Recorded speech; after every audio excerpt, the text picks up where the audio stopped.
The RAD podcast is intended for a mature audience. Listener discretion is advised.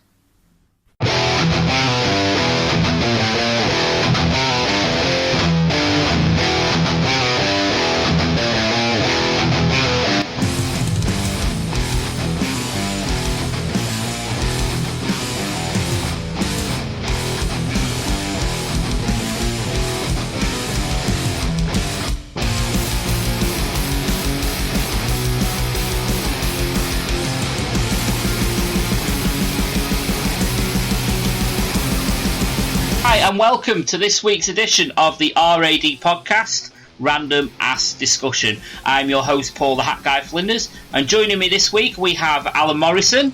Hello. And the lost one himself, Adam Cox. Hello. How are you doing? How's your week's been this week? It's been quite an eventful one.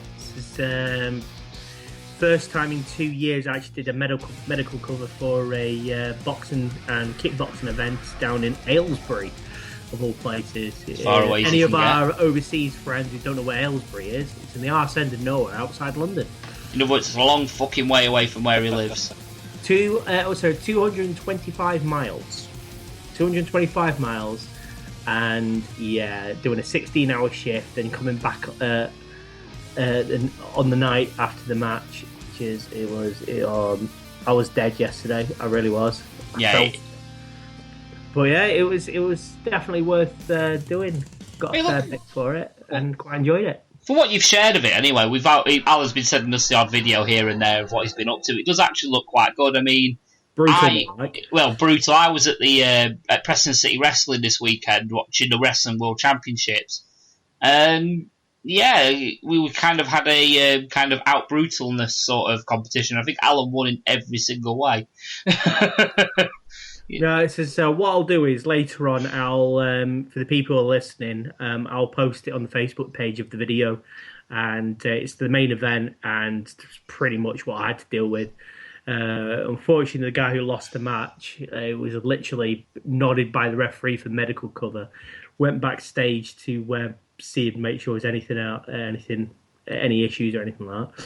Apart from a severe concussion, a battered face, he was still standing. He was a bit pissed off that I told him that he wasn't allowed to drink, but apart from that, it was all right. I think I would be as well. Anyway, what have you been up to, Coxy? Let's see. I have to remember last week now. I finished my old job. Hey! I started up my new one today. Boom! Maybe yay. We don't know. We may have to do it in the future. We don't know. We're open. We're open to suggestion. How are you finding it then? Well, it's like standard day one, which is like, here's the health and safety. Oh, and 3 hours of health and safety in an office. Well, here's some health and safety. Here's an icebreaker. Now here's how you talk to people. Now you go for your break. Now here's how to talk to people even more. Now here's some other health and safety stuff, and so on and so on and so on until they hit 5 o'clock, and they're like, you can go home now. Here's Kosh. Here's health and safety. Yeah. Yeah. What was it? Do not staple your hand to the desk. Thing is, I work here, like I say, in the care sector. We have to have that shit every single year. It's Kosh training, moving and handling. You have to learn how to pick up a fucking box every fucking year.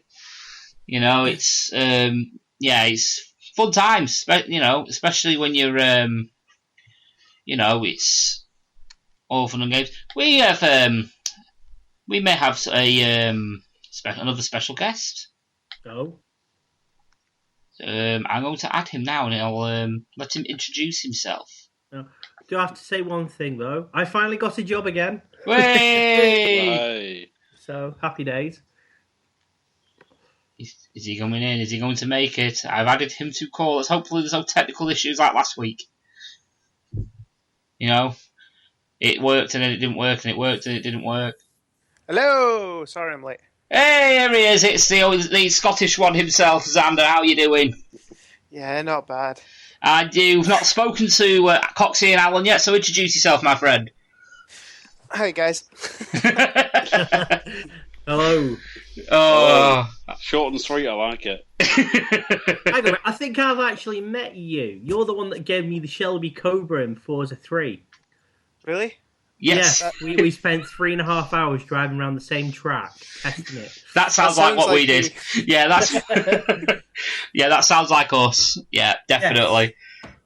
Yes. Yeah. But yeah, short and sweet intro. You know, the missus says I'm short and sweet, but you know, won't go into that.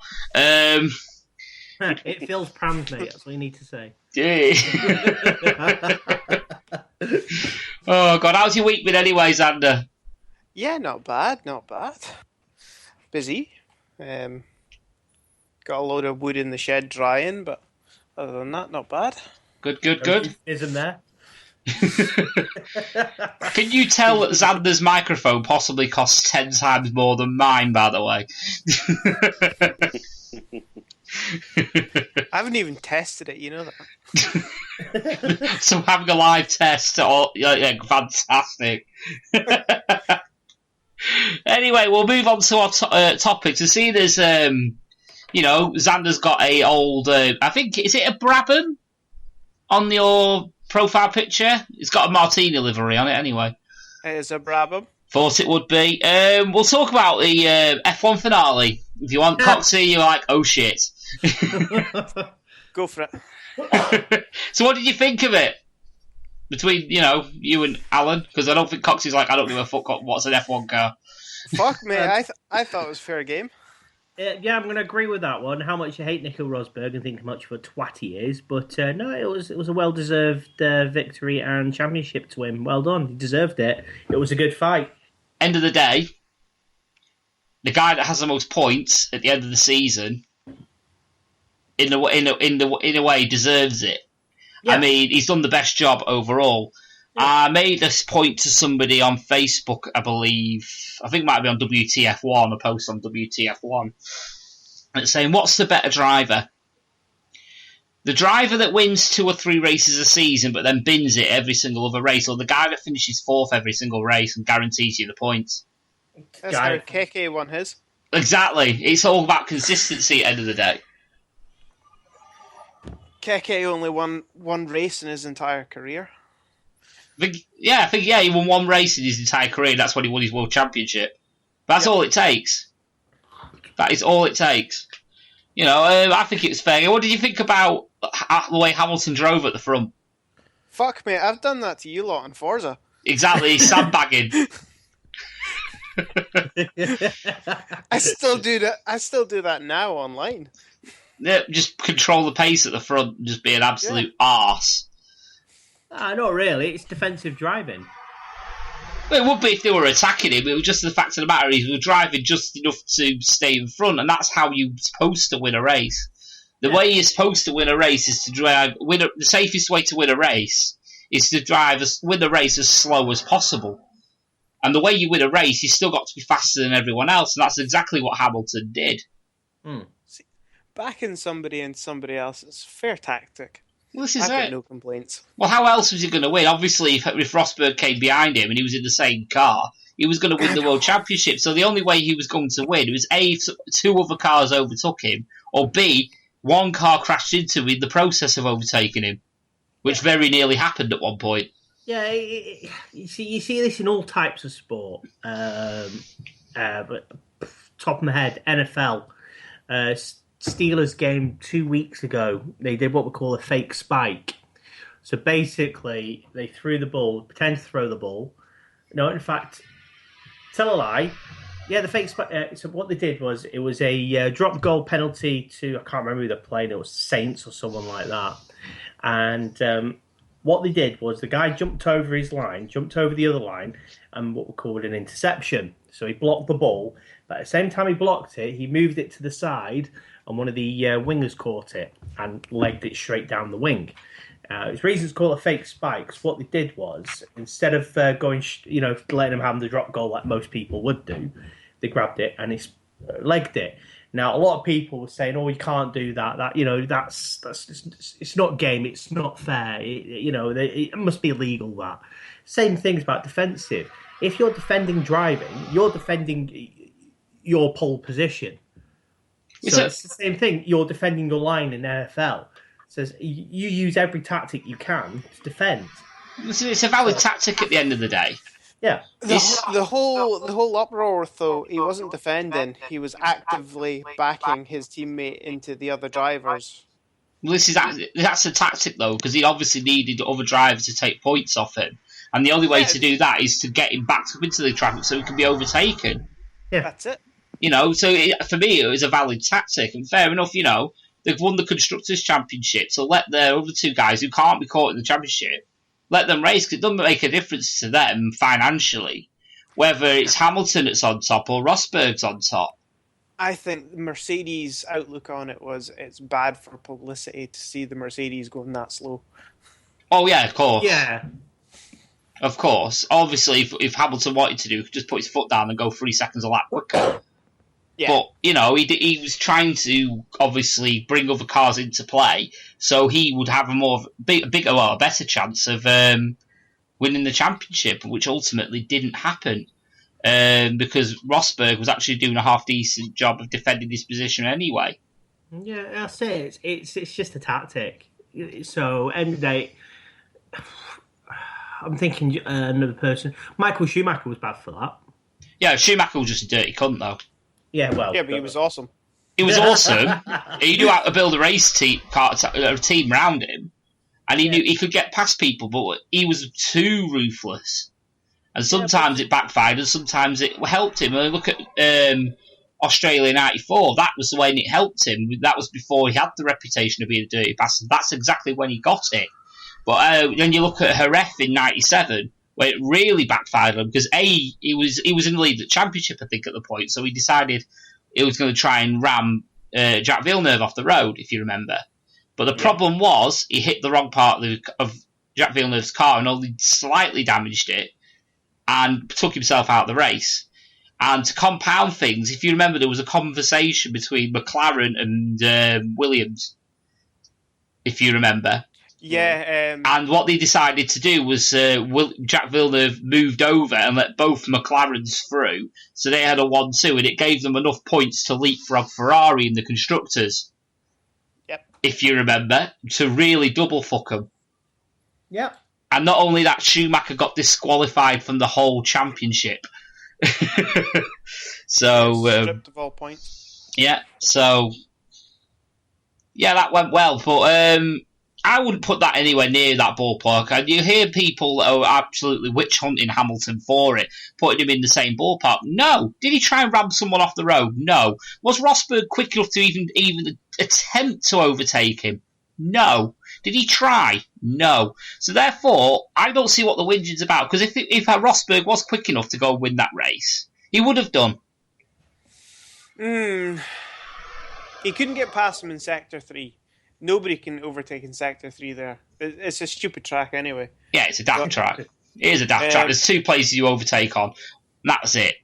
Yeah, and they're manufactured overtakes anyway. Well, this is it.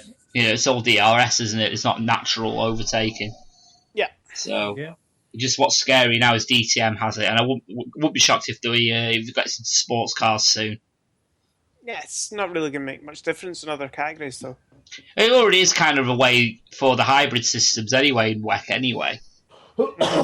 So, but yeah, what did we think anyway? Closing up on that topic anyway, what did you think of the result at the end of the day? The result at the end of the day was the result. It was a mediocre race to my mind. It wasn't anything special. It's kind of turned into the norm this now, that the finale race, everyone's just playing safe, which is infuriating, because every race should be the first. It should be treated like the first race of the season. Yeah, they should be going for it like lives depend on it. You're saying exactly. So it was a poor attempt from all the other teams for trying rephrase that, for actually trying anything. They didn't. They just basically stayed more or less in the same formation as they did on the grid. Sorry, go on. Which was kind of disappointing, because I only caught the highlights, so I didn't see the full race. You didn't miss anything. Unfortunately, at the time I was out cold. You missed Kvyat jumping on a push bike, probably. What did you think of it anyway, closing on it, Xander? It's a boring race. Abu Dhabi always is. Honestly, mate, it was hard for Lewis to catch Nico. It was near impossible. Yeah, it was requiring a miracle. The machinery they're in. Yeah, it was requiring a miracle. At the end of the day, the car was too dominant for him, if that made sense. Yeah. There's been 3, maybe 4 enjoyable races this season. Last season, I only thought there was 1. Yeah, I'll have to agree with that. But speaking of which, going into 2017, what do you think is going to happen? Is it going to the new regulations where there's more emphasis on the aerodynamic grip and mechanical grip? Do you think that's going to make a difference and shake up the grid, or do you think it's going to be the same old, same old? It'll be the same old. It all depends on the constructors, on the teams, because not every team gets the same amount of money put into them compared to other teams. So, like, your Force India and that are not going to get the same amount as Mercedes. That's far too corrupt. Yeah, I'll have to agree. I personally think there's going to be obviously a more of an emphasis on your mechanical grip and just grip in general, rather than out and out grunt. I think, to be honest with you, I wouldn't be shocked if you see a Red Bull champion next season again. They should have unbanned ground effect. Honestly, reduced the aero and brought back ground effect for better overtaking and better You racing. better explain ground effect to Coxy. Is he still there? Is he not snoring? I'm still there.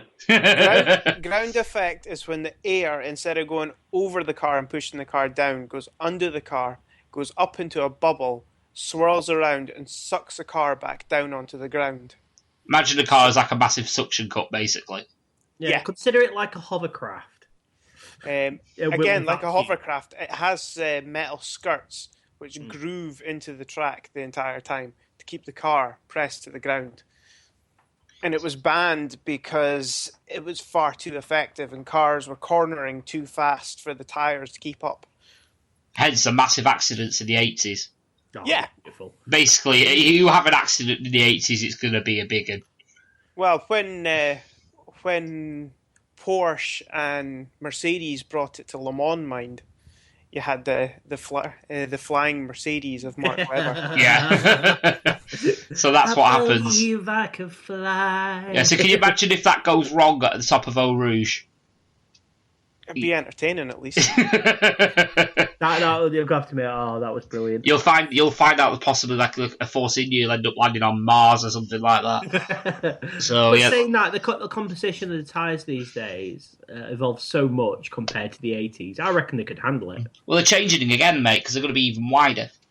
Yeah, exactly. So it's going to be one of them. I'm going to just closing off on this now for a prediction. Red Bull next year, world champion. Don't know which driver. I think Renault or McLaren's going to be up there, mate. Yeah, good possibly. shout. What do you think, Coxy? No idea at all. So there's a cars and they cross the line at some point, and they drive in circles for 2 hours, and then there's a winner, and then there's some booze sprayed. Unless you're Max Verstappen at America, then it's going to have to be some sort of rose water because you can't drink until you're 21.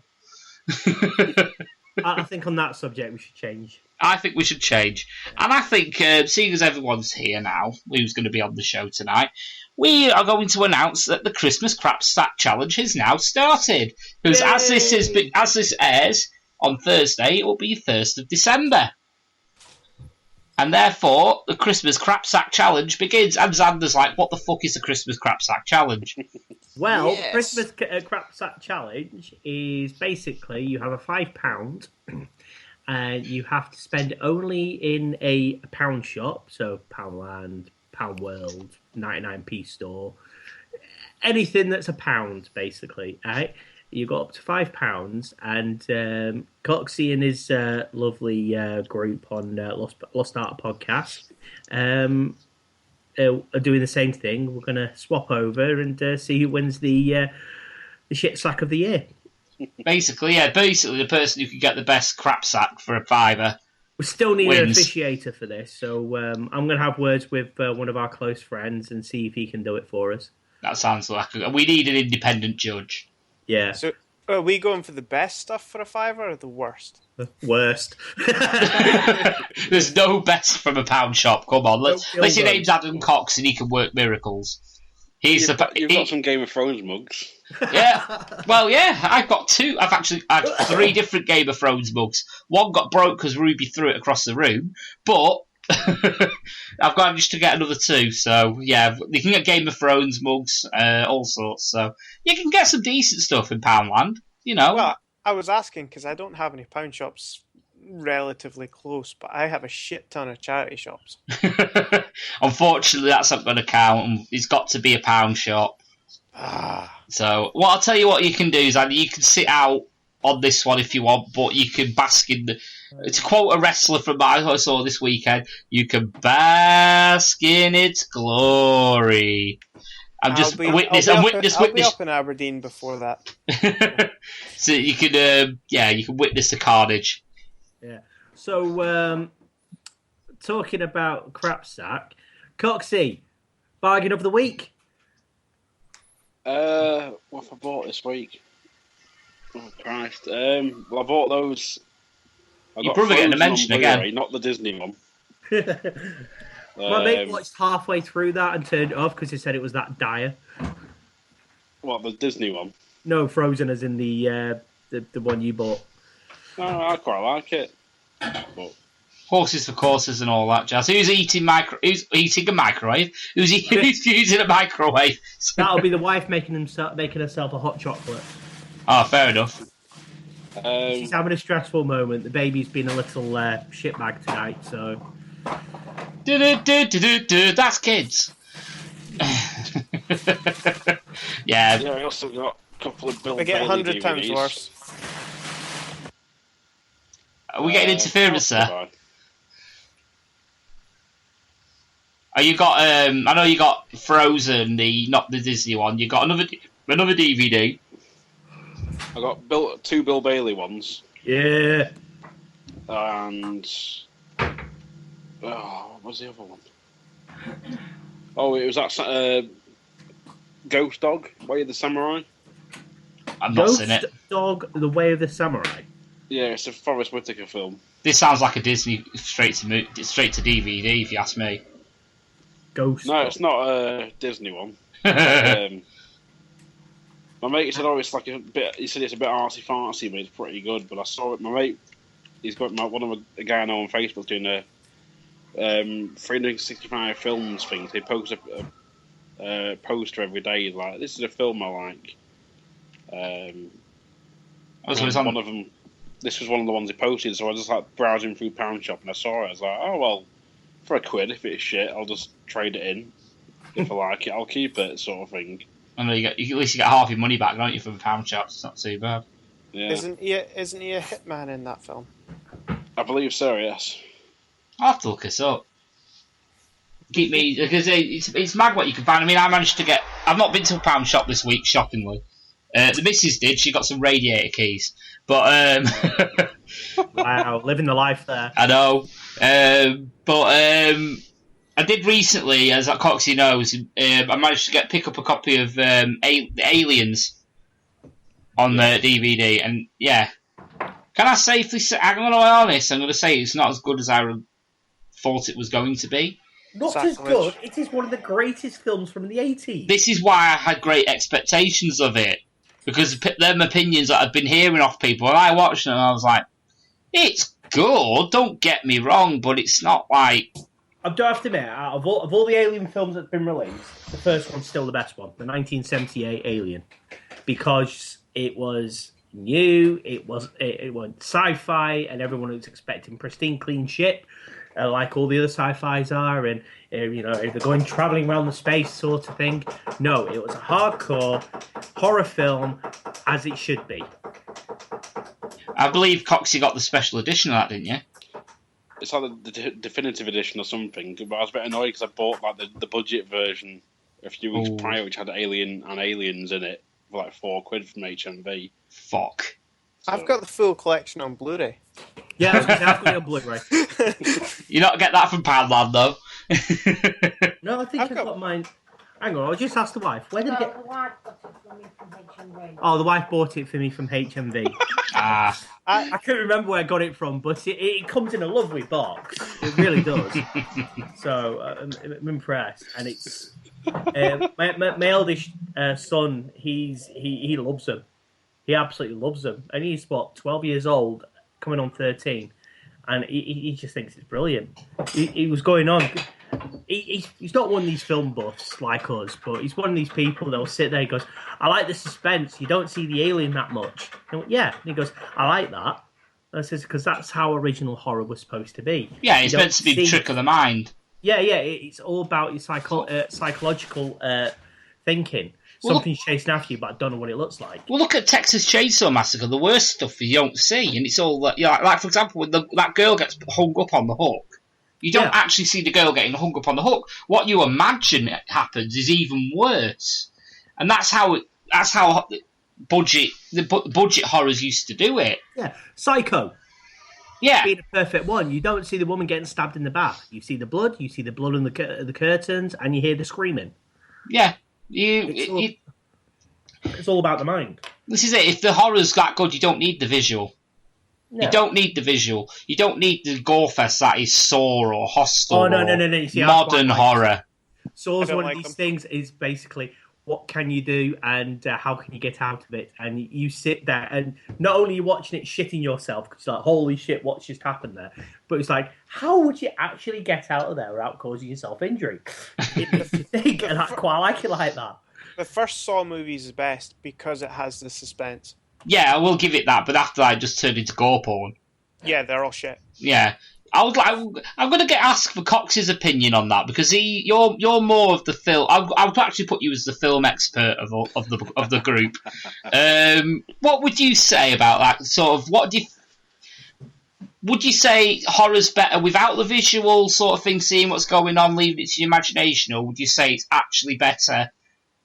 Actually having the whole shebang, if you get what I mean. Well, I think it depends on the film at the end of the day, really. It's like, because I love the first Alien. And the one when you sort of started, when you mentioned Texas Chainsaw, one of the ones that sort of stuck in my head was the first Friday the 13th. Yeah. But yeah, I think it's sort of, there's like and when there's a need for it. And yeah, it depends what you got. Like sort of when you hit like 2003, 2004, like the sort of the torture porn era came in. Yeah. Of like the Saws and the Human Centipede, Hostels, Human Centipede, Cabin in the Woods, all that sort of thing. Yeah, where you just see the people just getting mutilated for the fuck of it. But then you're seeing stuff as well coming out like the Halloween remakes, Friday the 13th remakes, and stuff like that. We got to remember it's just gore. Yeah, you got to remember though as well. It's not exactly a new thing as well. You have like old films from like the 70s and very early 80s, like the old exploitation films, and you've got the like stuff like The Last House on the Left or the right. I can't remember the title of it, but you know what I mean. Yeah, I spit on your grave. Films like that, and they have been remade in the torture porn era. Funny enough, but they originally were made in the 70s and 80s as video nasties. So, actually, saying of which, we'll go on to that little topic now. Actually, thinking about it, what is your favourite video nasty from that period? Hellraiser. I don't think Hellraiser classed as a video nasty. It was just a nasty horror film. Well, I've got to go with the obvious one, which is Evil Dead. Yeah.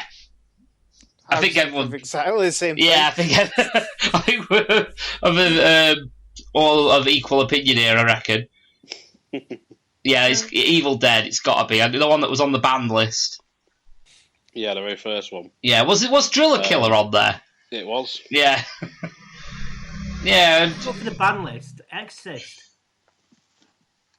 Is Exorcist banned? It was banned. Hold on, let's have a look on. There was the original BBFC list. I'll find it now. Yeah, there was a list there. I remember what.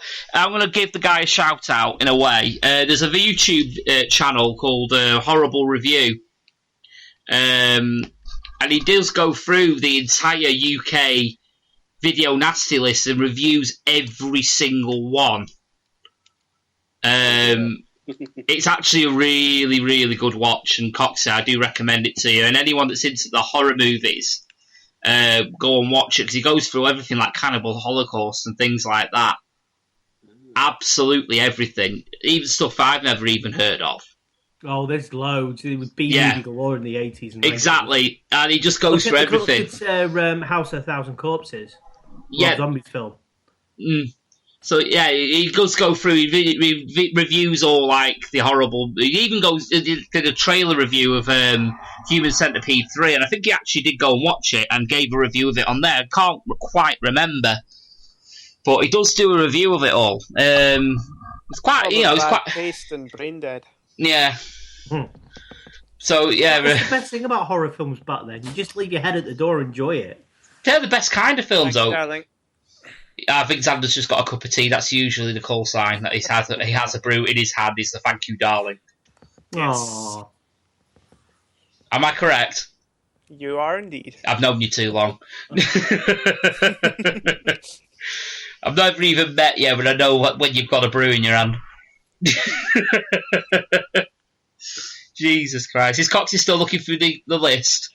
Well, I've got a list, the full list, because there's two different sort of lists. The list of like films that were prosecuted. I think if you could be prosecuted or something for distributing them or something. Oh yeah. So that stuff like obviously got the cannibal films like Cannibal Holocaust, Cannibal Ferox. Yeah. Last House on the Left, which eventually was released uncut anyway in 2008. Something like that, yeah. I watched the remake of that. It was awful. Didn't have that? Yeah, Spit. I remember. I've seen. He does review I Spit on Your Grave. Yeah. Banned by BBFC for 30 years and not passed uncut until 2008. It released on home video in 1982 when the market was unregulated, but banned in the following Video Recordings Act of 1984. Initially banned by the BBFC in 1973, but resubmitted and released in a cut from 1974, past 18 uncut in 1988. Clockwork Orange. Clockwork Orange was. Banned. It was banned, you're right. I love that film. Clockwork Orange is amazing. I hate it. What? Yeah. Why? I don't like movies with rape in it. Fair point. That's fair enough. See, I do tend to sit back and go, right, yeah, okay, we hurry up on this scene, please. That's it. Yeah, but rape's not a nice thing. It's the whole milk scene I absolutely enjoyed. I thought that was brilliant. Oh yeah, that bit's brilliant. Just blot out the first 20 minutes of the film. Yeah. Yeah, just cut out the first 20 minutes and then Xander will love it. But Stanley Kubrick, whatever the frickin' his name is. Never pronounced his last name. That's the one, thank you very much. That was his style. Looking at 2001 Space Odyssey, Full Metal Jacket. Yeah. It all had that sense of taking the extreme to the limit. Yeah, bird is the word. Full Metal Jacket. I've got to watch that.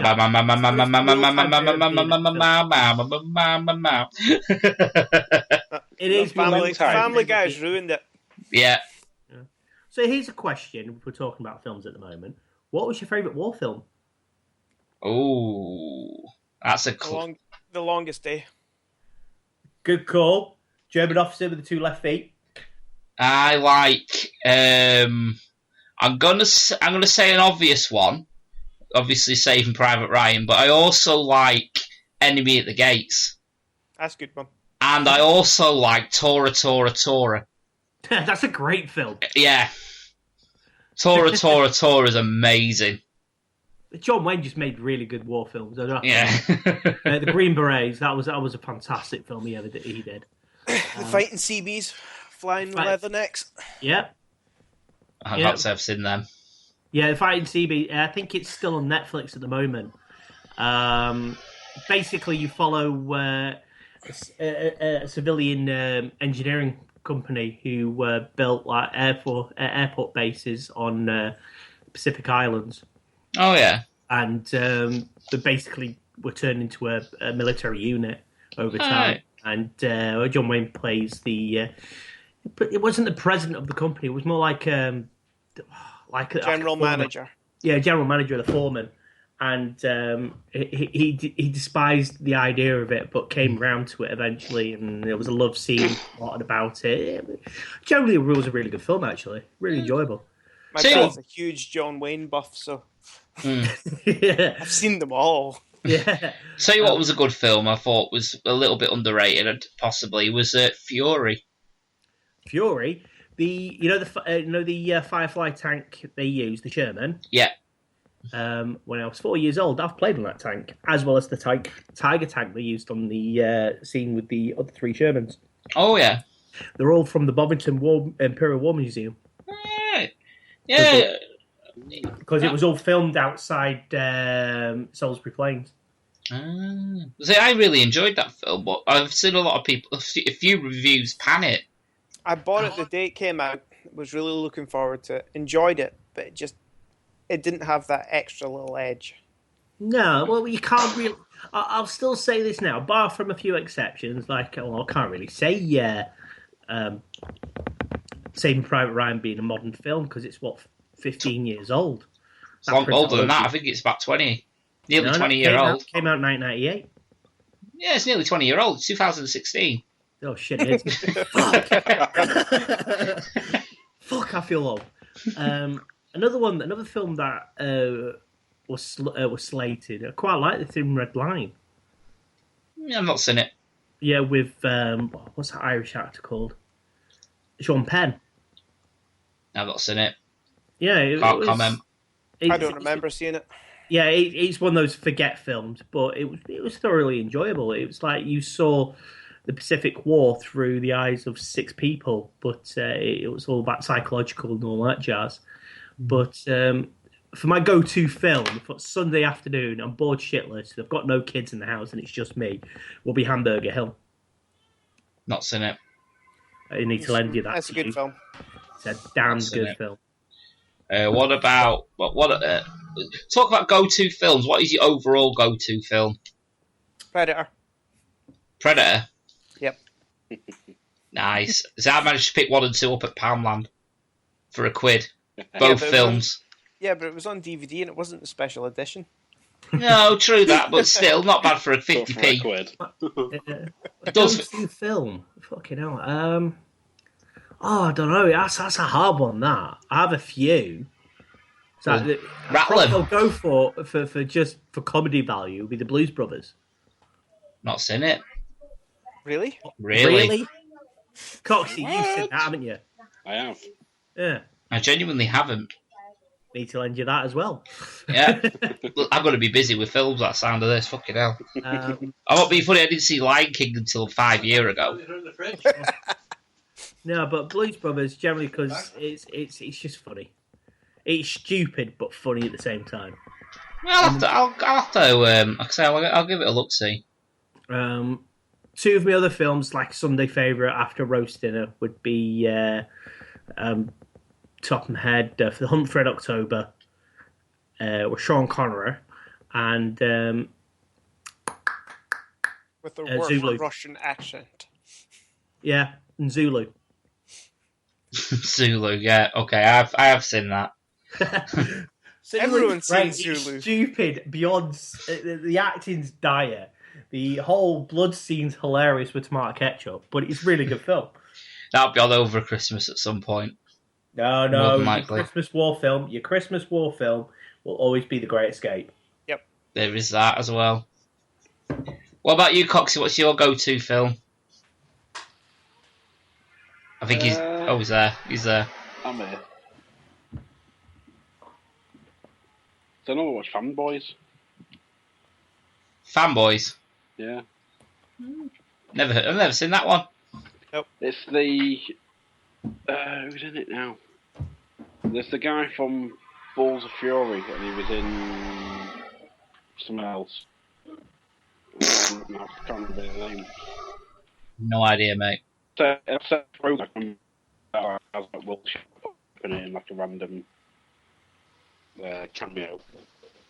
Oh, I don't basically know. Like there's four like friends who they're like Star Wars fanatics. So they decided to try and like steal the master print of Star Wars Episode 1. So they go on like a road trip to Skywalker Ranch trying to steal the master print, so they can see it before it's released. I've seen something like that. I don't know if it was the trailer or something, but yeah, I remember something. Without sounding too rude, give us 5 minutes. I'll be back. So no worries. Appeared. So sorry, guys. I'll be back in a second. I'll tell you what, actually, on that note, we can have a break, actually. So we're back after these little messages. Hi, I'm Coxy, better known as the host of the Lost Art of Podcasting. We cover reviews, opinions, listener-submitted topics, even interview special guests with our own odd sense of humour thrown in.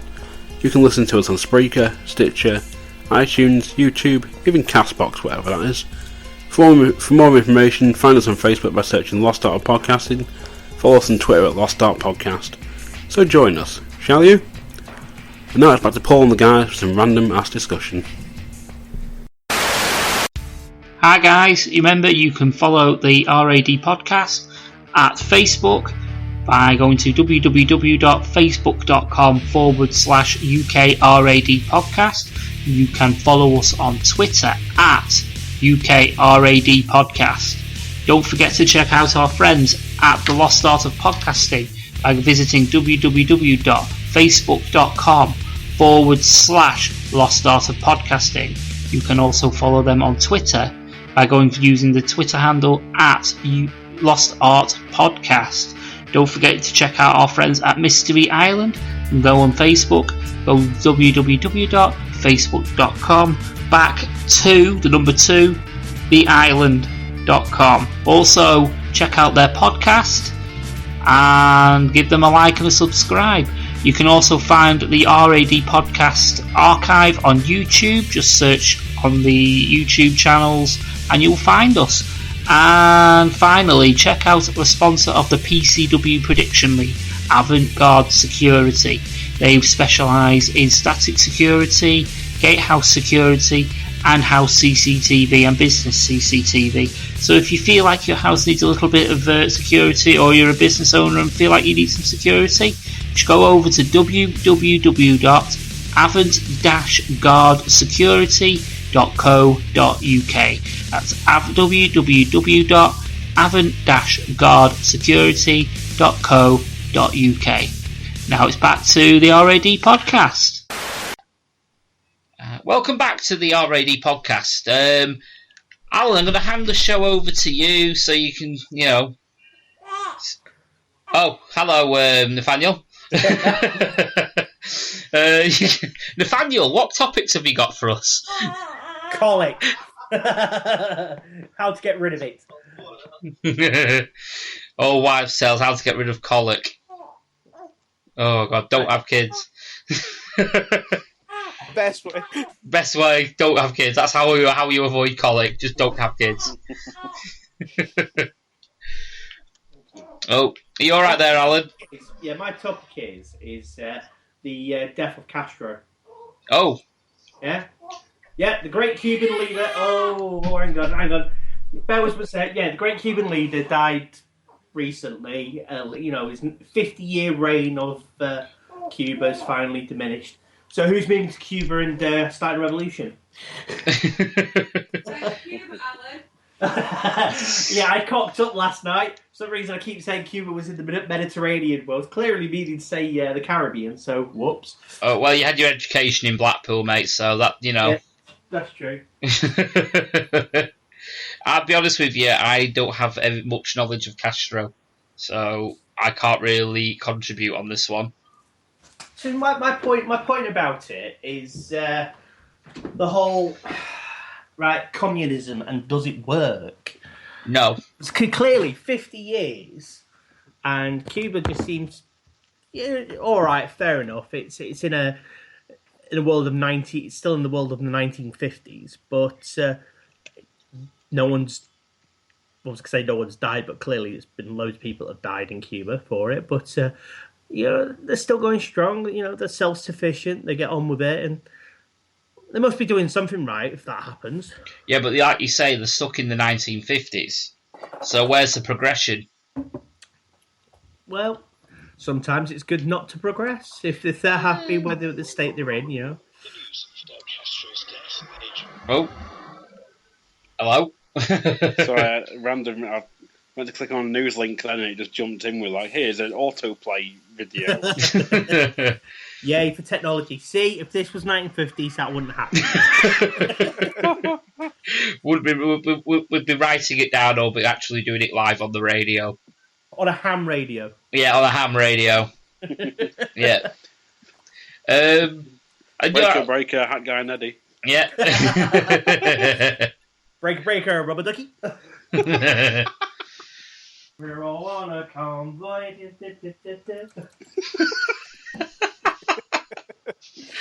Oh, fucking hell, man. Going back to the film bit earlier on, that's another film that I can quietly watch on a Saturday afternoon. Yeah, alright, I'll give you that. That and Cannonball Run. Smokey and the Bandit. Smokey and the Bandit was classic. Yeah, Cannonball Run. Cannonball Run was First time I ever saw Jackie Chan in a film. What? First time I ever saw Jackie Chan in a film. Yeah, that's true. Yeah. Well, going back to your communism, does it work? My answer is no. And the reason being is it's human nature to want more. I know, but still, there's plenty of countries around the world that seem to be working pretty fine with it. All right, they're in a state of national emergency, rationing, and the government's a complete and utter bastard, but the theory's sound. Yeah, everyone gets the same, so therefore everyone gets along. The problem with that is that you always want to have something more. There's always what, like, you know what? These, the way I see it in these communist countries, like, like, for example, Russia, you know what? This bottle of vodka's nice, but you know what's better than one bottle of vodka? 2 bottles of vodka. And then because of that, it's a poor example, but if you've got something that you have, it's always better to have more. Does that make sense? More or less. Yeah, so that's for me why communism didn't work. Because there's always someone out to get more.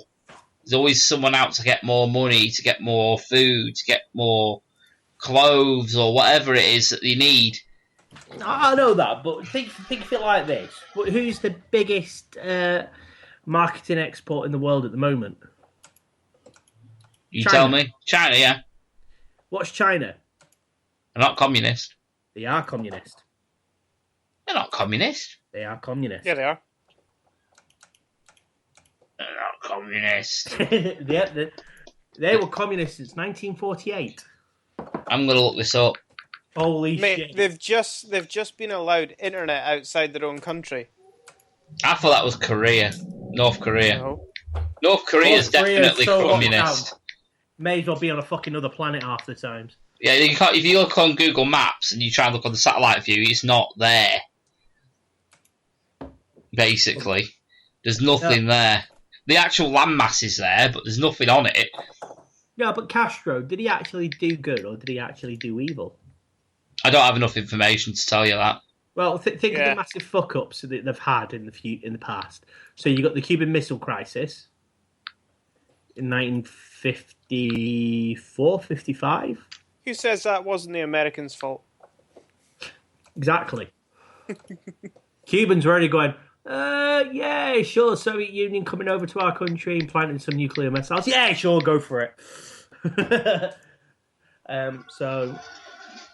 What was the other one? It was the US ambassadorial siege, where they tried to overrun the US ambassador. What's the word I'm looking for? Ambassador? No, that's not it. The embassy. That's the word. There we go. I'm not completely stupid. So the American army decided, hey, you know what? In the 80s, going, hey, you know what? We'll go over and rescue him. We'll send a whole entire army. Yeah, that'll do. Just send the Marines. All is good. Holy shit, there's a full fucking army waiting for us. To answer that before, as I was arguing it, the Chinese Communist Party have been in control since 1949, you're correct. But what someone's quoted to saying is on.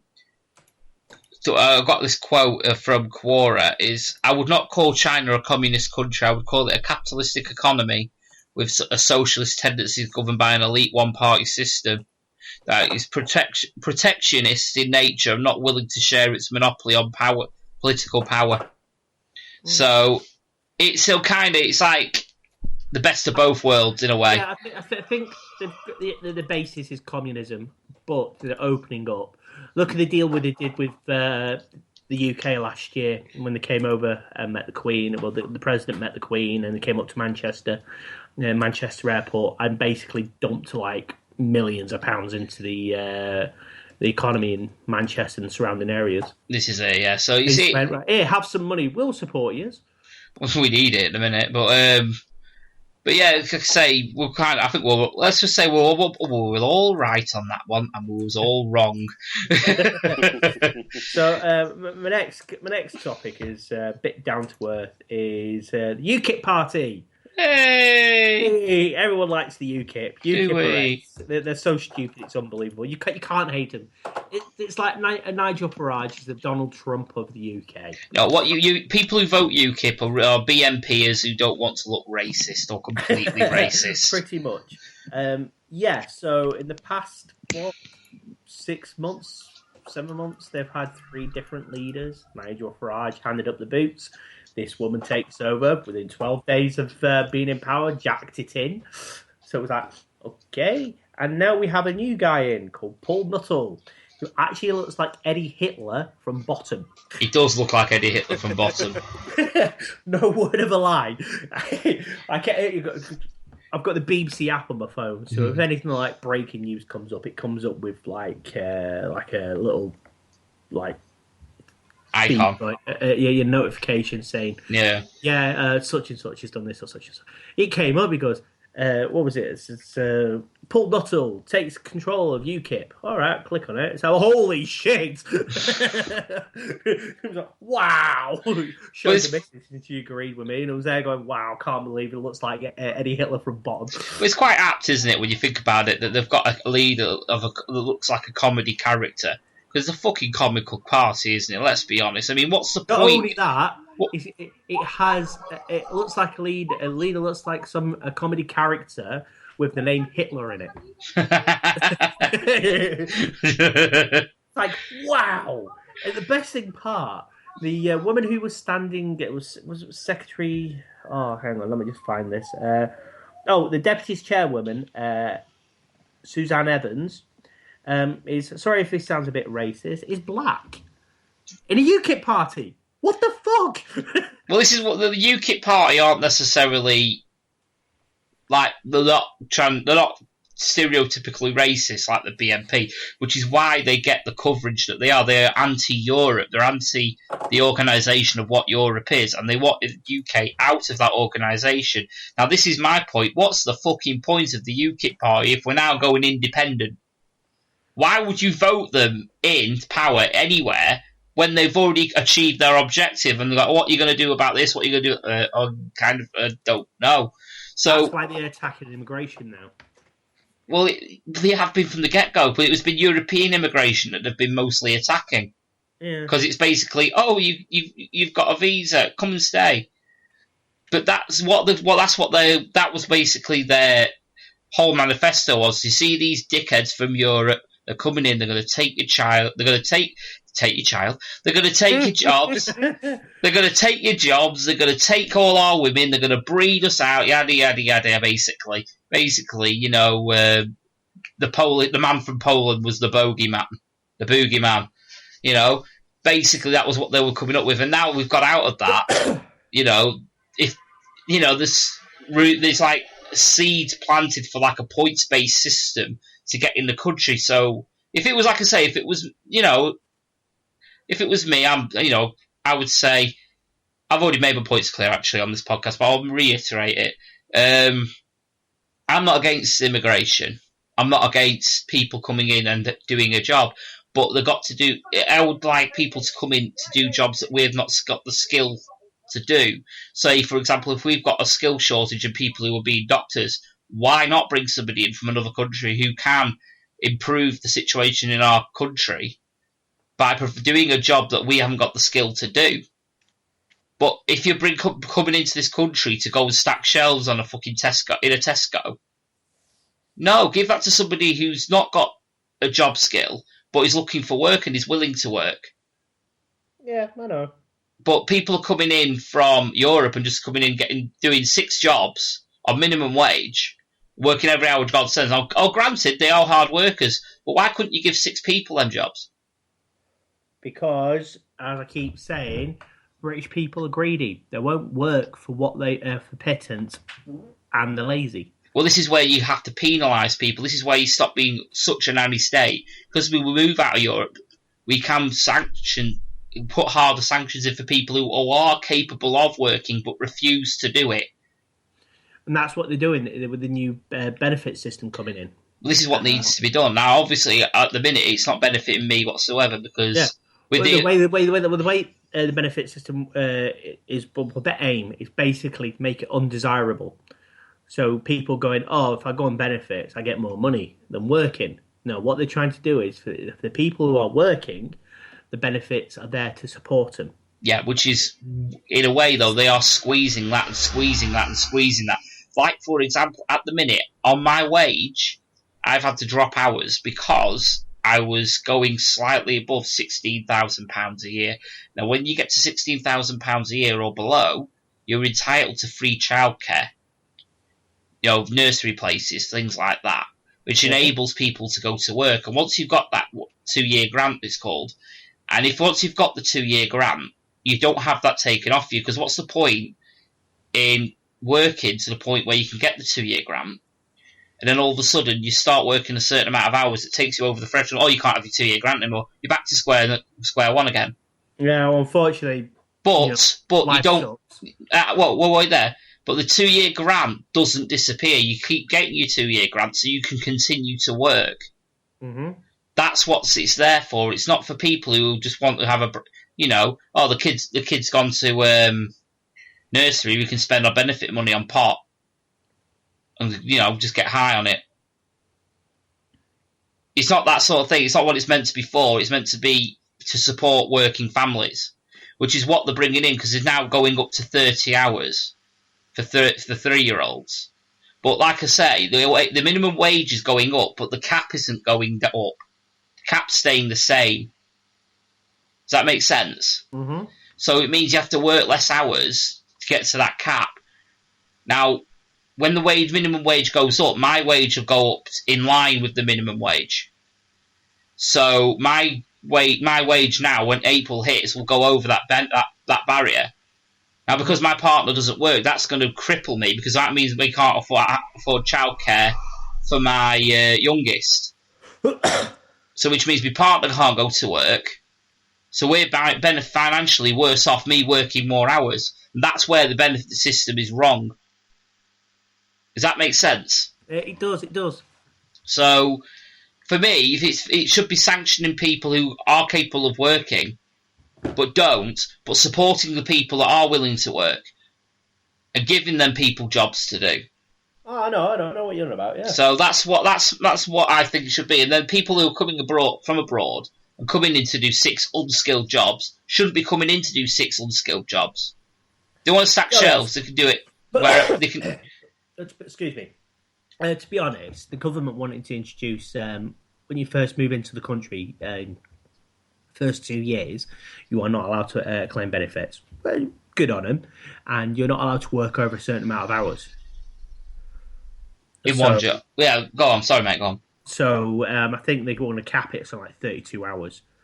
But the problem is with that, you get a lot of people coming over on student visas and just basically going, right, I'm not a student anymore. They hang students up and they'll work cash in hand doing something else. Yeah. That's the only downside. The problem is you're going to get that anyway, regardless of what you do. You're going to have people coming in fudging the system anyway. That's, Yep, so basically, well done, UKIP, for doing absolutely nothing once again. Yeah, but basically. I thought it would be a nice input there, saying like Nigel Farage is still a knob and still is Donald Trump of the UK. Yeah, Donald Trump wants him to be the ambassador for the UK, doesn't he, in America? But the problem is he doesn't realise he doesn't appoint that. Yeah. We appoint He's all that. up for building bloody walls left, right, and centre, isn't he? Yeah, he is. So, but anyway, I've got a little topic here that we can all talk about because Cox is into his spicy food, aren't you, mate? I am, yeah. And I'm pretty sure Xander's, a food connoisseur. They have all sorts of weird and wonderful things up in Scotland, even worse than here. No, they do deep fry everything. Yeah.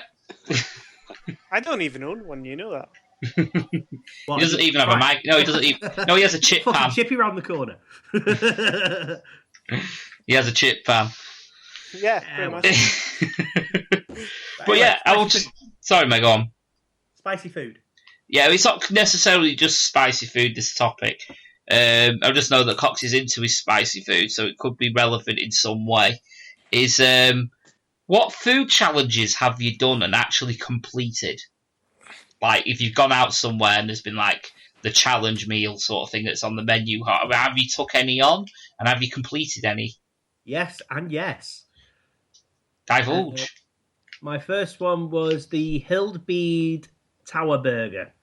I went to uni up at Durham, and my college was affiliated with Durham University was Hildbeed College. And they had basically a takeaway van parked outside the college bar. And it had all, like, your burgers, your chips and all that crap. And this Tower Burger consisted of, what was it now, 4 quarter-pounder burgers, 2 black puddings, bacon, cheese, what else? Onion rings, fried onions, and a fried egg. Followed by literally 2, I can describe them as bucket loads of chips. So it cost £6.50 for all this. That's a bargain, by the way. Absolute fucking bargain. The food was amazing.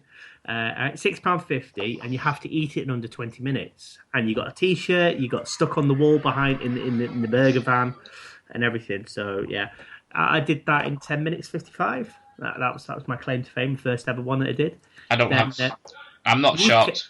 Yeah, Newcastle.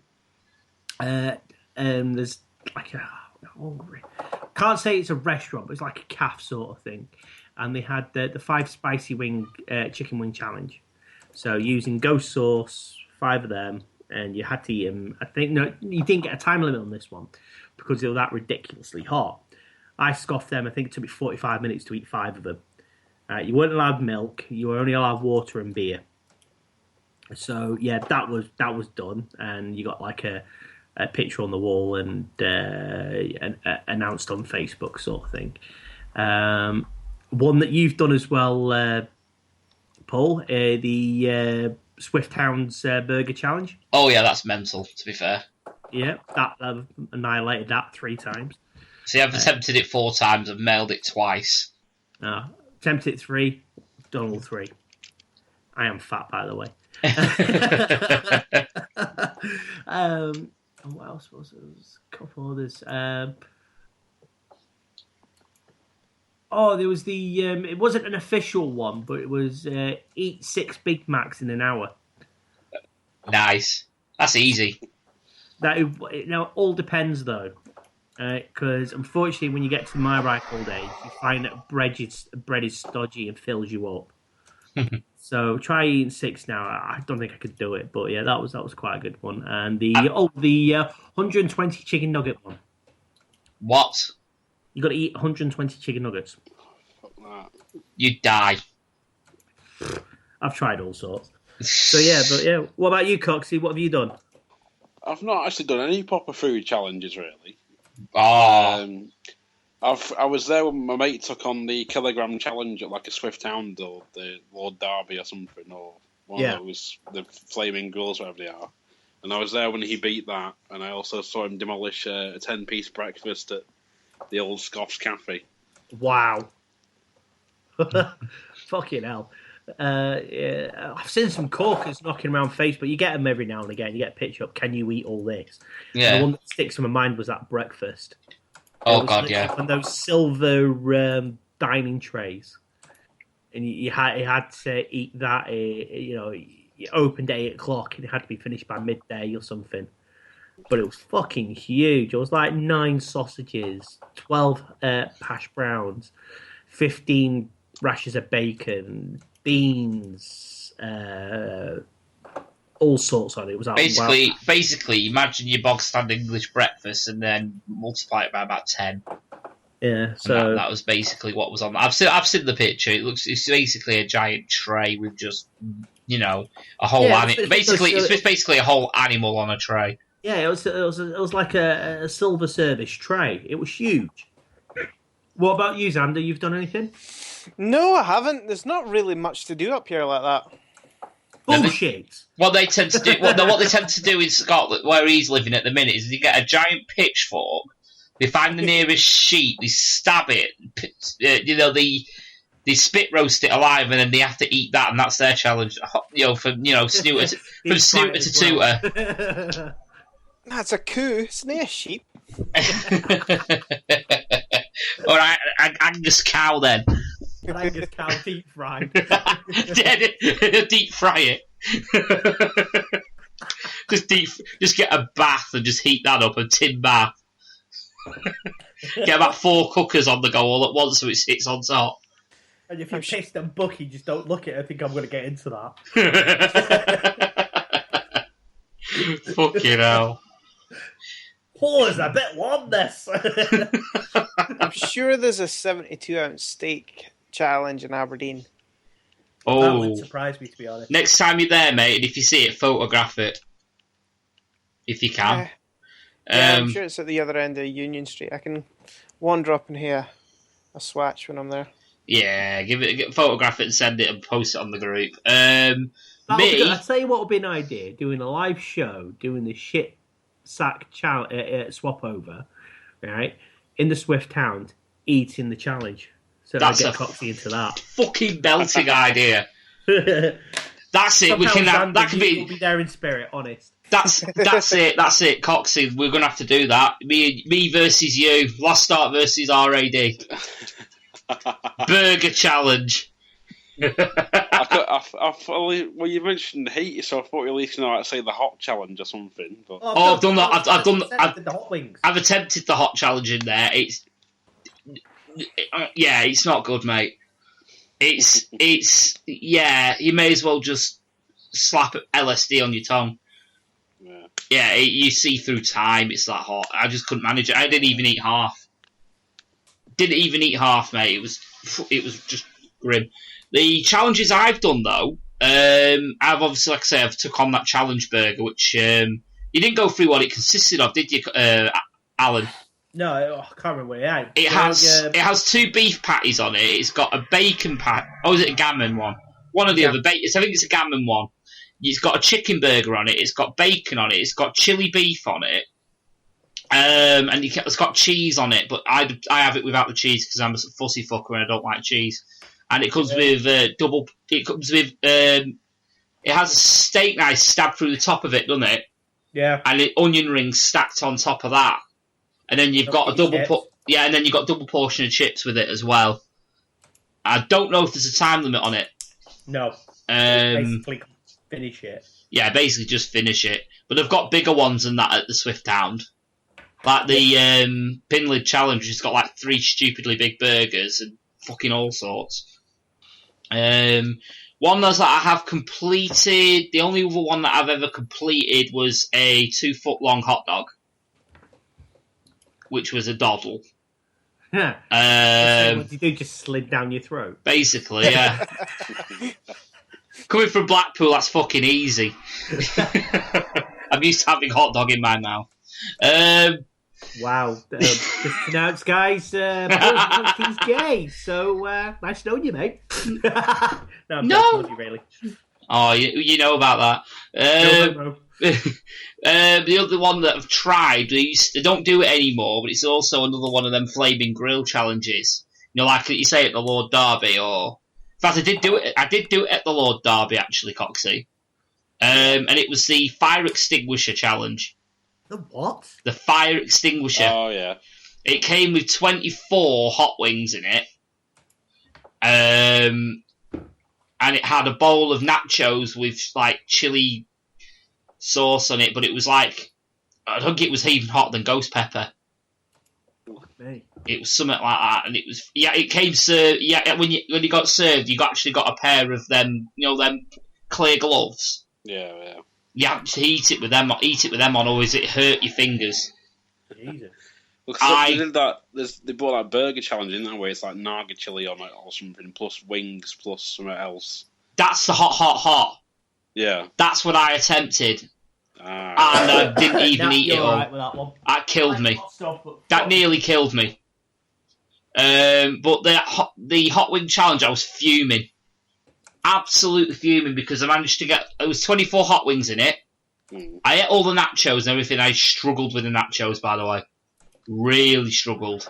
Right. And I managed to get through 23 of 24 hot wings. Deal. And I nearly ate the thought. I couldn't do it. And I couldn't feel my lips. My lips were pulsing. The worst bit was the lips. My mouth was on fire, but I could tolerate that. My lips, it was absolutely searing. I still felt it about 4 hours later. Yeah. It was bad, really bad. I wanted to try and do it again, but they took it off the menu. I'm not fucking surprised. Because, you need to pray and ask for a blessing to even, get through that, I think. Yeah. There's also the challenge at Route 66 on Talbot Road. I've wanted to do that, but I don't like cheese, and it's just full of cheese. You're a pussy. I do want to do that one, though, but fuck, I wish I could. But let's say it's full of cheese. Yeah, 5 10-ounce burgers sandwiched between 3 buns, accompanied by 2 corn on the cob, onion rings, hot shots, a portion of chili, and a pound of fries, along with a 2-litre bottle of Coke or Diet Coke. Yeah. And you have half an hour to finish it. That including the drink. Diet Coke as well. Yeah. Fucking hell. I could do a 2-litre bottle of Coke in a couple hours, but not. No, that just sounds dangerous. That's just fucking... Well, it does say now, though, Paul, it says that over 250 people have previously attempted without any champion, so the restaurant chose to eliminate the cheese and bacon to make the challenge slightly less difficult. Slightly less difficult. So I've got no cheese on it? Yeah, there's no cheese or bacon on it now. It's just burgers and buns from the sound of things. Right, I'm going to fucking beat this bastard. But then you've got like the onion rings, the chili and all that sort of thing as well. That's fucking easy. No, I'll have a go. I think I'll have a go at it. But you got half an hour, and if you win, you get your picture on the wall of fame, and you get £20 meal free. Well, you get the meal free even. I think you get your money back. Get the £20 back or whatever. I don't think you had to pay for it beforehand. Anyone heard the San Antones up at Lytham? No. It's I can only way to describe it. It's a ranch, but it's also a caravan park. Oh, fucking hang on. No, it's past Lytham, is it? It's going towards Wharton.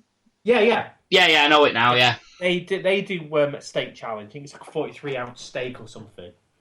So you have to order it like 24 hours in advance. And it's basically half a cow on your plate. I think Xander said there was a bigger one where he's up at. Yeah, 72 ounce. I'm intrigued on how a 72 ounce. I think it's just a cow, isn't it, Xander? Pretty much, yeah. Yeah, just a cow. It's just, you just shoot the cow dead, cook it in an oven, and then just give it you. I think that's the sounds of it. Just shoot it in the head. In America, right, you get to choose your lobster. You go to one of these seafood restaurants. You go, oh, I'll have that lobster. No, Paul walks in, you go, I'll have that cow. Bang! I hear that's how Alan picks his women. The only way I can get married, mate. Club on the head and drag him by the feet. Oh, fucking hell. So, yeah, we'll go on to... Have you got anything else to talk about, Alan? Other than, clubbing women on the head? The upset that everyone's having with the PS4 Pro and how its limitations gone stupid on it. Go on, Xander, this is your ballpark. Everyone was expecting it to be this almighty crazy thing, and it's just dire, apparently. I called this a few podcasts ago, if you remember. Well, we called it, me and you jointly, Xander. Yeah. We called this. It's basically, you hook it up to a normal HD TV, what fucking difference are you going to get? Unless you spend $1,500 on a new 4K TV, what fucking difference are you going to see? I really don't know what people were expecting. If they were wanting this high fidelity improvement, get a PC. Your consoles are inferior. The only one I'm looking forward to seeing is the Scorpio project. Again, though, like I say, are you going to see much of a difference without a 4K TV? Not as such, no. So it's fucking pointless, so you really need to spend... No, you misunderstand what I'm meaning. It's the processing unit and what you can do on it compared to if you just have a normal TV. You don't need a 4K TV for it. They announced it's a games console. What the fuck else are you going to do? No. What he's meaning, essentially, a lot of Xbox games are coming out at 720p at 60 frames a second or 1080p at 30 frames a second. Some of them aren't even hitting that. They're 900p at fucking 25 frames a second most of the time. Scorpio will allow you to do 1080p at 60 frames a second.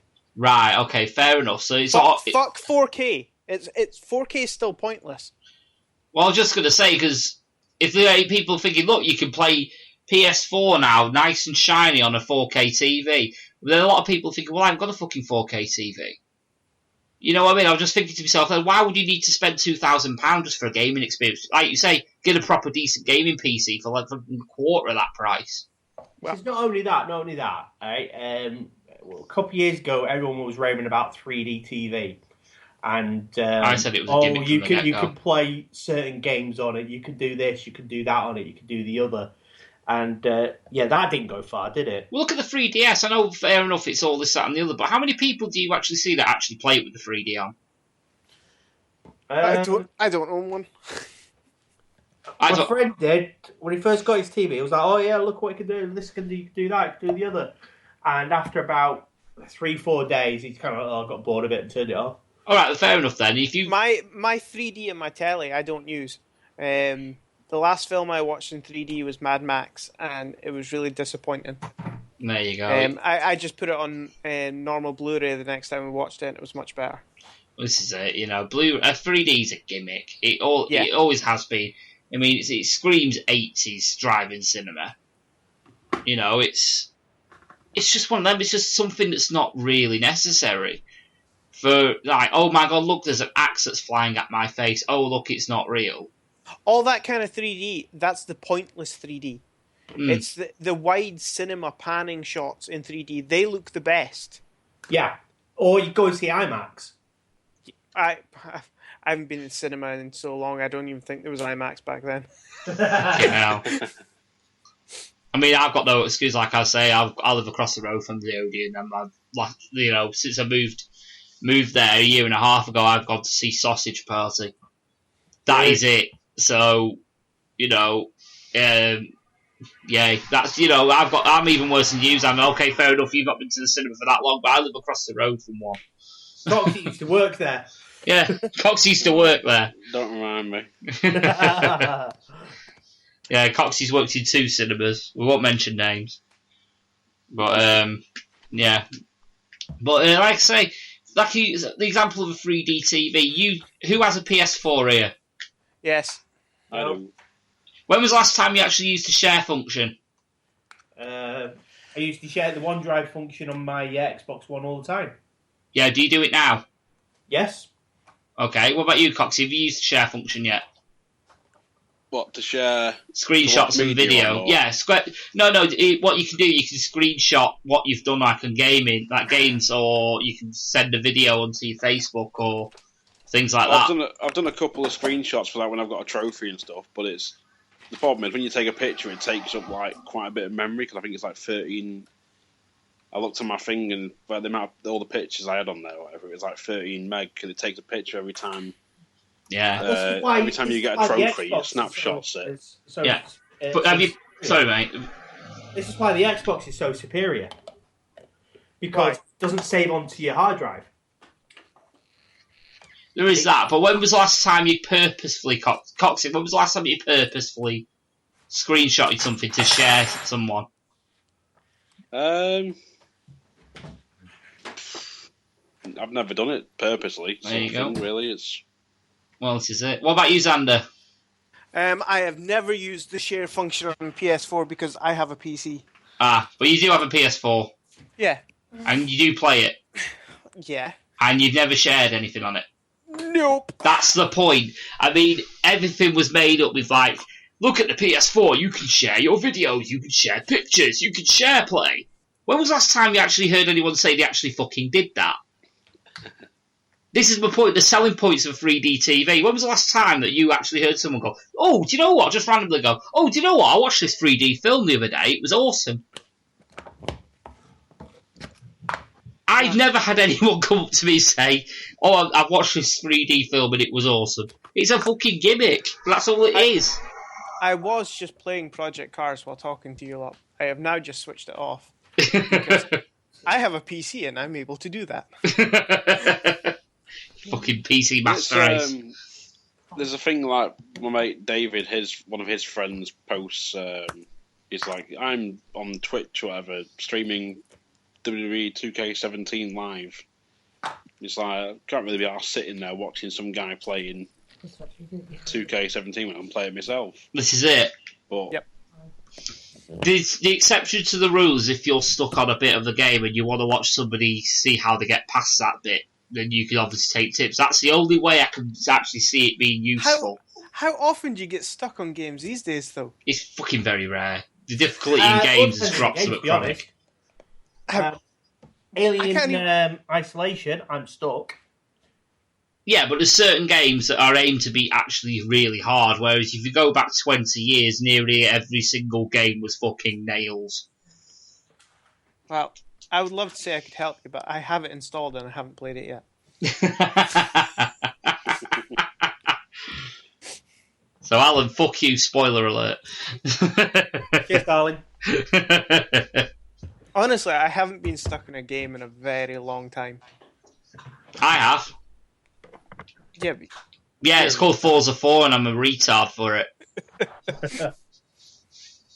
When I transferred my data and I lost all my save files, I was like, fuck you. I don't want to touch you now. I felt dirty. I felt violated. Still reckon anyway. Forza 5 is the best Forza game out. What, you mean the one that we didn't play? Yeah. It's great. I love it. I was busy playing Gran Turismo 6. Yay. So. Yeah, GT6 is good. It doesn't have any soul, though. No, it feels like a stopgap. Yeah. Before Gran Turismo Sport comes out, which, by the way, looks fucking amazing. It just looks good. I've only seen like a few screenshots and a bit of footage when I was in Argos on one of the display PS4s, but yeah, it looks fucking amazing. Can't wait for next year because gaming next year is going to be fucking awesome. Yeah, Persona 5 comes out in April. Mass Effect Andromeda's out. Good. Can't wait. Yeah. We'll see. I'm going to give it a try. You can't not give it a try. You know me. I'm going to buy it. I'm going to play it because it's BioWare. Yeah. Yeah, I'll actually honestly give it a review when I get it. I'm going to go without food for a week if I have to get that game. I can't be arsed with this review and shit. I'll just play it. Yeah, I'll play it and I'll tell you my opinion on it. I'm not going to actually go and make a full review of it. Yeah. I'll give you my opinion. That's all that's going to happen. Now then, speaking of opinions, I might have a controversial one right now. I was watching, I wasn't watching, I was in passing because the missus was watching it. It was this morning, funny enough. You were watching it, don't lie. Actually, I was cleaning the cat tray. I wasn't watching it. Yeah. And there was a woman there who's had a kid taken off her 10 days after her kid was born because I think she was Catholic and it was out of wedlock and she was a young girl, so it was like a forced adoption. Now, that was all done because of the religious beliefs, and that was a thing that they had to do. But in normal situation, obviously that wouldn't happen. It would be abhorrent if someone made you give your kid up for no apparent reason. So what I want to know is religion, is it a good or a bad thing? I'm going to start with Morrison. And I think he's gone, so it might not be a good place to start. I'm here. Oh, did you hear all that? Yeah, I'm going to stop you there because I've just had some input off that from the wife.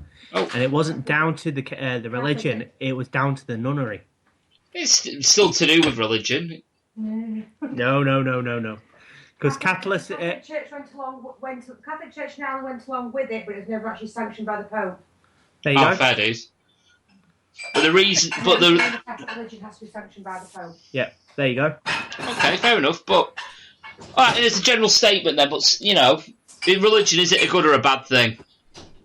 Oh, it's a bad thing, because in this day and age, you don't need it. Right? Everyone has got a free will and to do what they want.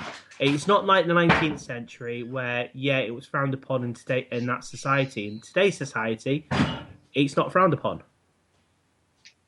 Okay. What do you think, Xander? I'm not religious in the slightest. But by saying it's a bad thing, the people that, you know, want to have faith, you're kind of shitting on their way of life, which I quite like. Honestly, giving your child up over any religion, your child should come first. Whether it's sanctioned or not. Yeah. Yeah, it's yeah. What about you, Coxy? I don't really do religion as such, as it's always it's been one of them taboo topics I leave off from the Lost Art. But if you want to pass, you can. Yeah, I'll pass on this one. It's not my forte, shall we say? Fair enough. My opinion on it is religion. I can understand it if people are in a tough spot and they want to look for inspiration to make them do something about the said situation they're in. I can understand that point of view. You know, looking for guidance and things like that. My issue is religion is used as an excuse to do some of the most evil things in the world. So, in my opinion, religion can be nothing but a bad thing. I mean, look at we're not innocent ourselves. Look at the Crusades. That was all done in the name of religion. You say that about any war in the last 1,000 years. Last 10 years, mate. Everything we've been doing. Every fight, every battle that's been fought, it's all been about religion. Yeah, exactly. This is what I mean. Everything. I mean, last 10 years, for example, So yeah, it's one of those. It's just fuck you all, fucking religion, piece of shit.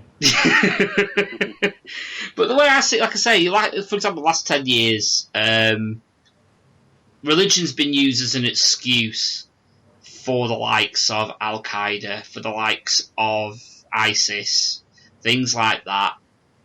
I know it's their belief and it's their way of life, but think about it, if religion didn't exist, would that still happen? Yes. No, we end up choosing something to fight over else. There probably would be something else to be fighting over. Yeah, it was documentary not so long ago about this. The whole, the witch hunt and Catholics and all that back in like the 15 and 1600s. If we didn't descend into that route, into the Dark Ages, as it was known then, we would have been in space hundreds of years earlier, because science was deemed as a heresy. It wasn't the God's work. Yeah. So, but as Lucy just said to me, religion was invented to explain something that couldn't be explained. Yeah, I'll go with that. That sounds pretty solid to me. Yeah. So it was one of those.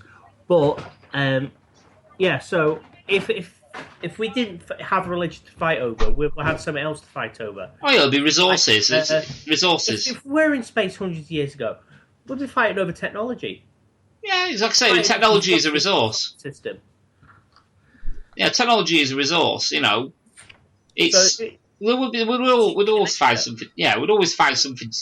Someone's got something that we want, so we'll fight. We'll fight them for it.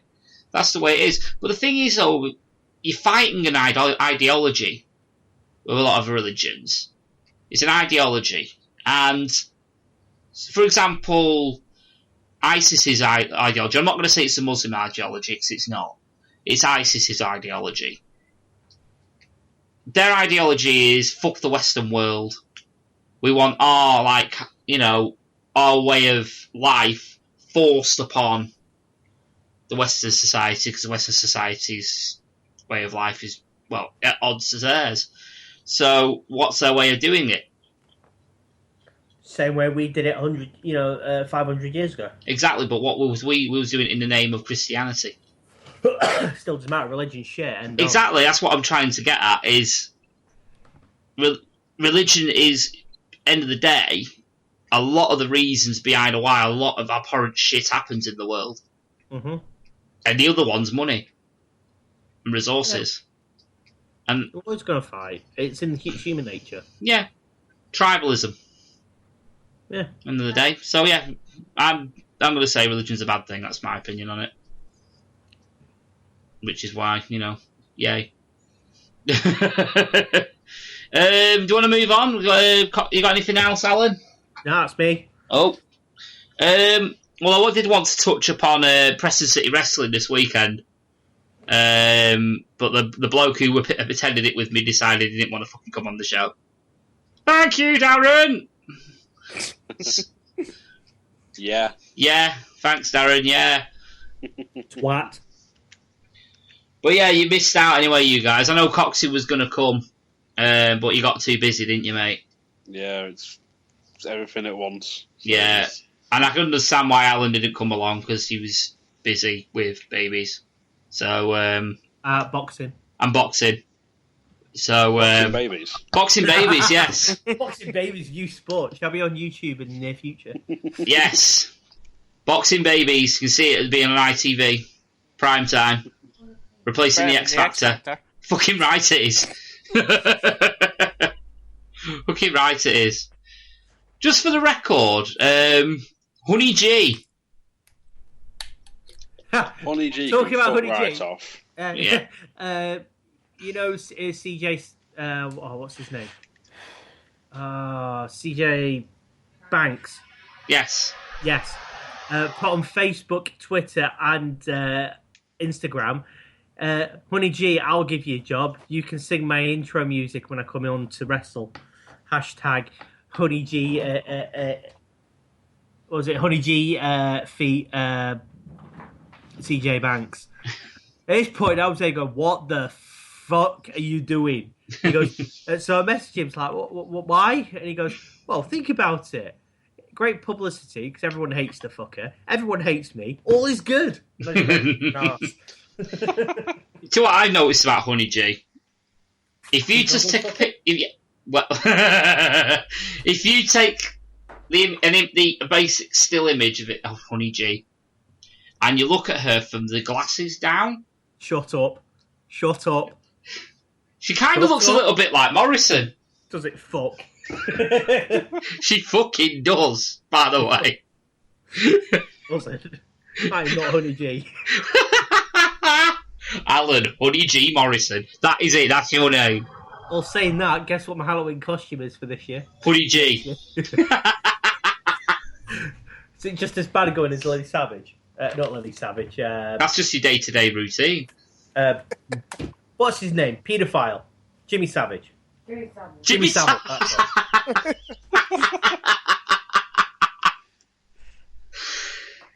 Oh, God almighty. Jesus Christ. Oh, now then, yeah. This is caught, I think it was Saturday's live show. You sad bastard. No, we caught the end of it because I was waiting for I'm a Celebrity to come on. You even sadder bastard. I partially thought you were going to say you caught Jimmy Savile then. What is that? Is that like a pedo disease now? Caught Jimmy Savile. Just hope it's not sexually transmitted. It was like me and the wife, we caught. It's like, what, you caught Jimmy Savile? Yeah, with a net. You know when you've been Jimmy Savile. Just caught him, you just there. You pull a mask off him. And he would have got away with it with a few meddling kids. Back on a minute, Jimmy, you was meddling with kids. They'd have to change that line, wouldn't they? And you caught me meddling with kids? I would have got away with if I wasn't meddling with kids. Fucking hell. Oh, Jesus Christ. What happens, it is one for you, right? If they took the face off Honey G, found it was actually Jimmy Savile all along. Well, she wears shiny stuff, it could be Gary Glitter. Jingle jangle jewellery. Have you heard the works of Shawadi Waddy? Jingle jangle jewellery. Jingle jangle jewellery. She'd have to start doing that and slowly start taking the glasses off and that. Oh, no. Oh, she starts doing a striptease and you find out it's Gary Glitter. And she starts just singing, "You wanna be in my gang, my gang." Oh, God. Oh. Not good, no. No, how do we get onto pedos? Yeah, I was saying, we caught her performance on the live show. I'm sorry. I think it was the second one. Well, I knew nothing about her. It was the wife. She says, this is this person that everyone's gone on about. And I says, really? Why didn't she take her glasses off? She's inside, for God's sake. And she never takes her glasses off. It's like a 90s detective show. And she started singing, and I was like, my God, why is she still in this? Sam Mcnicoll's little bitch, that's what it was. You know for a fact she's going to have a Christmas #1. Oh, don't. Oh, we can't have that. I honestly thought this is what is wrong with the UK. Why people are keeping her in is beyond me. Well, this is the master plan, mate, because what they're going to do, they're going to have the X Factor winner obviously go for Christmas #1, but they're going to obviously Simon Cowell's going to sign Honey G, it's a guarantee, and all the little kids absolutely adore her, right? Why? I fucking don't know.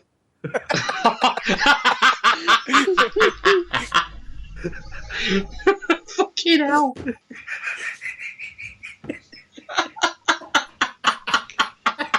But it wouldn't surprise me if she did she gets signed like Simon Cowell. She does like a Christmas version of like bloody California Love or something. Yeah, she will do. They're going to, like I said, they're going to double her efforts, aren't they? They'll get 1 and 2 this year.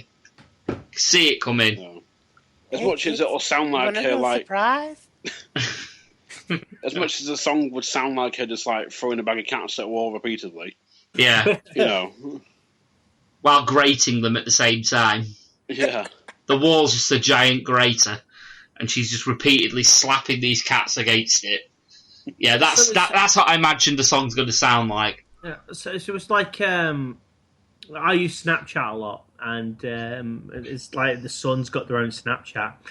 And this morning when I was going through my Snapchats, as you do, I was looking through them. The Sun, Honey G announces she wants to settle down with a partner and have kids and that. So I'm scrolling through. I'll have a look at this. So I thought, there's a video. I'll watch it. And I was like, wow, how desperate do you want to sound on live television? Because it was on like GMTV this morning or something, or whatever it is now. And it was like, oh my God. Even Lorraine Kelly was like, you're shitting me here, right? Yeah, she's treating GMTV like fucking Plenty of Fish. Yeah, pretty damn much. Now it's, oh yeah, I'm looking to settle down now and all this shit. So at one, you have to be incredibly desperate to get someone to be with you. Two, just no. Get off my TV. You're aware you're slagging yourself off. Fuck off. What's Snapchat?